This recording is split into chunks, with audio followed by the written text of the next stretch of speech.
1,37,00,000 रुपए की रिंग खरीद कर दी है तुमने उसे? जी, कहां से ली थी रिंग? टिफनी से। बीवी के लिए तो सिर्फ एक शाहजहां ने पैसे लुटाए थे, वो भी उसके मरने के बाद।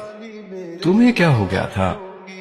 मैंने दरअसल इमामा को अभी तक शादी का कोई गिफ्ट नहीं दिया था। सिकंदर जिंदगी में पहली बार उसकी ढटाई से मुतासिर हुए थे। इंसान अगर ढीठ हो तो फिर इतना ढीठ हो तो अपने पैसों से उसे गिफ्ट देते। उन्होंने तंजिया कहा था, वो भी दे दिए हैं उसे। वो उस बादशाह की शक्ल देख कर रह गए जो अपनी बीवी पर अपनी सल्तनत लुटाने पर तुला हुआ था।